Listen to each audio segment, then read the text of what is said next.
டிஎன்பிசியிலிருந்து வந்திருக்க official job requirement என்ன அப்படிங்கிறத டீட்டெயிலாக பார்க்கலாம். டிஎன்பிசியிலிருந்து குரூப் 1 தேர்வுக்கான அறிவிப்பு வெளியிடப்பட்டிருக்கு. மொத்தமாக 90 காலி பணியிடங்கள் நிரப்புவதற்கான அறிவிப்பு வெளியிட்டிருக்காங்க.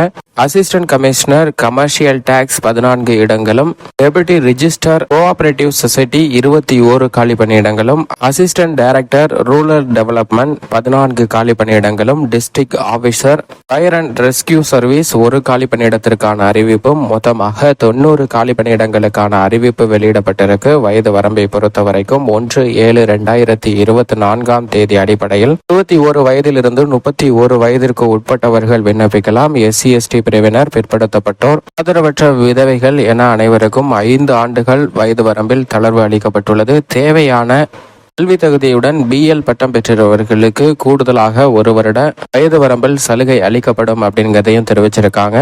தகுதியை பொறுத்த வரைக்கும் ஏதாவது ஒரு பாடப்பிரிவில் இளநிலை பட்டம் முடித்திருக்க வேண்டும். DSP மற்றும் ஃபயர் சர்வீஸ் பணிகளை பொறுத்த வரைக்கும் ஆண்களுக்கு குறைந்தபட்சம் 165 சென்டிமீட்டர் உயரமும், பெண்களுக்கு 155 சென்டிமீட்டர் உயரமும் இருக்க வேண்டும். சம்பளத்தை பொறுத்த வரைக்கும் தமிழக அரசு வழிகாட்டுதலின்படி வழங்கப்படும். தேர்வு செய்யும் முறையை பொறுத்த வரைக்கும் எழுத்து தேர்வு, முதன்மை எழுத்து தேர்வு, பிரதான மெயின் தேர்வு, தமிழ் மொழி திறன் அறிவு தேர்வு மற்றும் நேர்முக தேர்வு அடிப்படையில் தகுதியான நபர்கள் தேர்வு செய்யப்பட உள்ளனர். இந்த ஜாபுக்கு விண்ணப்பிப்பதற்கு அபிஷியல் இணையதளம் tnpc.gov.in என்ற இணையதளத்தில் வரும் 27ஆம் தேதிக்குள் விண்ணப்பிக்க வேண்டும்.